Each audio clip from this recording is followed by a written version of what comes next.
여러분, 만약 지금 광화문 광장에서 누군가가 대한민국의 헌법을 부정하고 대통령의 권위를 인정하지 않겠다고 외친다면 우리 사회는 그들을 어떻게 바라볼까요? 아마도 국가의 근간을 흔드는 위험한 세력으로 간주되어 큰 사회적 파장을 일으킬 것입니다. 그런데 200여 년 전 조선에서 이보다 더 충격적이고 체제 전복적인 사상이 은밀하게 퍼져나가고 있었습니다. 안녕하세요. 시간을 달리는 추격자 타임체이스입니다. 오늘은 조선 역사상 가장 참혹하고도 길었던 비극, 바로 천주교 박해에 대해 이야기해보려 합니다. 우리는 흔히 천주교 박해를 단순히 종교의 자유를 억압한 사건이나 서양 세력에 대한 배척 정도로 알고 있습니다. 하지만 기록을 파고들어 보면 이 사건은 단순한 종교 문제가 아니었습니다. 이것은 조선이라는 거대한 유교 시스템과 그 시스템을 정면으로 부정하는 새로운 세계관의 충돌, 즉 문명과 문명의 전쟁이었습니다.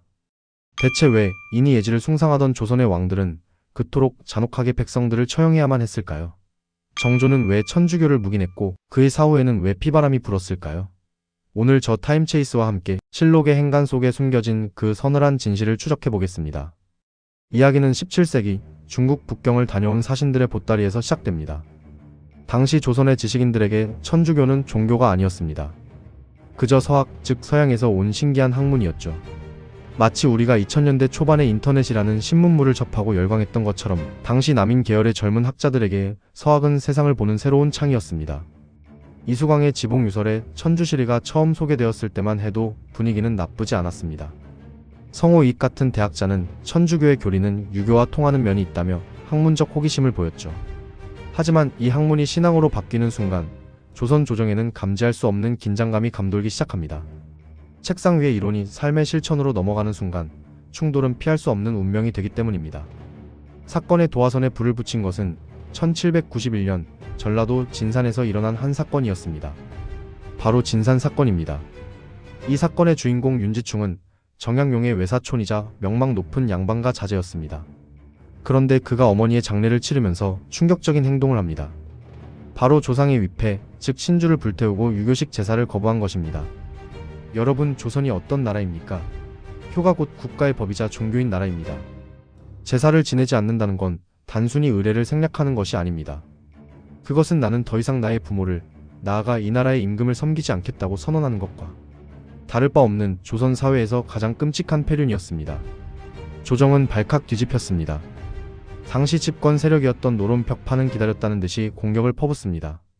저들은 아비도 없고 임금도 없는 금수만도 못한 무리들입니다. 라고 말이죠. 여기서 무부무군이라는 네 글자는 천주교도들에게 찍힌 씻을 수 없는 낙인이 됩니다.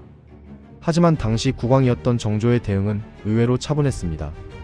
정조는 노론의 서슬퍼런 공격에도 불구하고 이 사태를 정치적으로 확대하는 것을 경계했습니다.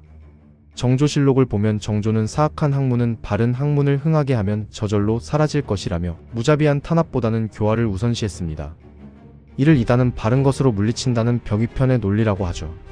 정조는 자신이 아끼던 정약용 등 남인 세력을 보호하기 위해 이 사건을 윤지충 개인의 일탈로 축소하여 마무리 짓습니다. 그러나 1800년 정조가 갑작스럽게 승하하면서 상황은 급변합니다. 어린 순조가 즉위하고 정조의 정적이었던 정순왕후 김씨가 수렴청정을 시작한 것입니다. 정순왕후는 노론 벽파의 구심점이었고 그녀에게 천주교는 눈엣가시 같은 남인 시파와 정적들을 한꺼번에 제거할 수 있는 완벽한 명분이었습니다. 1801년 신유박해가 시작됩니다. 이것은 단순한 종교 탄압이 아니었습니다. 일종의 정치적 숙청이었습니다. 오가작 통법을 강화하여 서로가 서로를 감시하게 했고 천주교 신자가 있는 마을 전체를 연자제로 처벌했습니다. 이 시기에 정약용의 형인 정약종이 참수당하고 이승훈, 이가원 같은 당대의 천재들이 형장의 이슬로 사라졌습니다. 특히 이 박해의 불길에 기름을 들이부은 사건이 발생합니다. 바로 황사영 백서 사건입니다.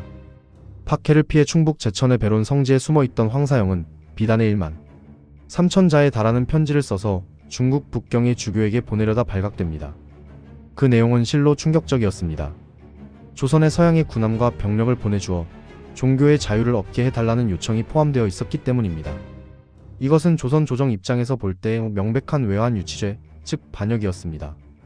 종교적 신념을 위해 외세를 끌어들이려 했다는 사실은 천주교를 단순한 이단에서 국가를 위협하는 반역 집단으로 확정짓게 만들었습니다.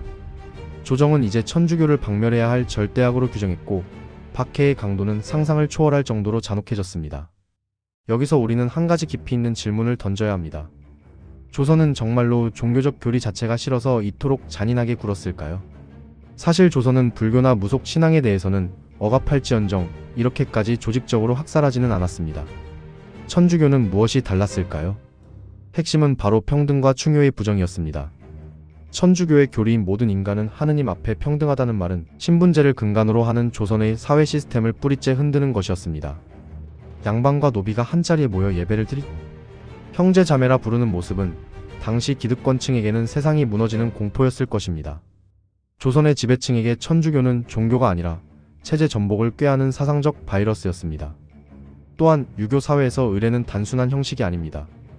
그것은 사회 구성원임을 증명하는 신분증이자 공동체의 결속을 다지는 접착제였습니다.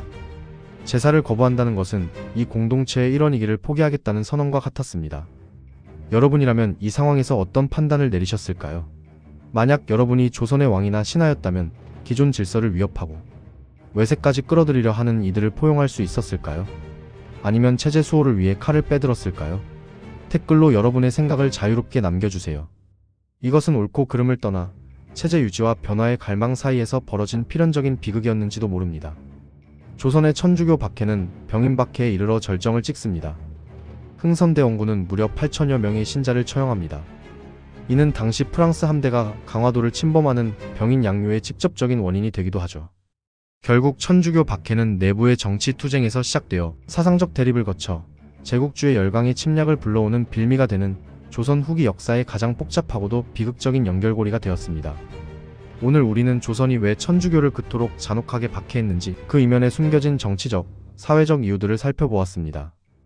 요약하자면 천주교 박해는 첫째, 성리학적 유교 질서와 충돌하는 제사 거부와 평등 사상에 대한 공포, 둘째, 남인과 노론, 벽파 간의 치열한 정치적 권력 투쟁, 그리고 셋째, 황사형 백서 사건 등으로 인한 외세 개입에 대한 위기감이 복합적으로 작용한 결과였습니다.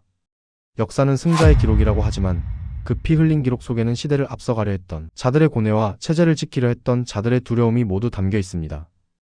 우리는 이 사건을 통해 서로 다른 가치관이 충돌할 때 사회가 겪는 진통이 얼마나 큰지, 그리고 관용과 이해가 부재할 때 어떤 비극이 초래되는지를 배울 수 있습니다.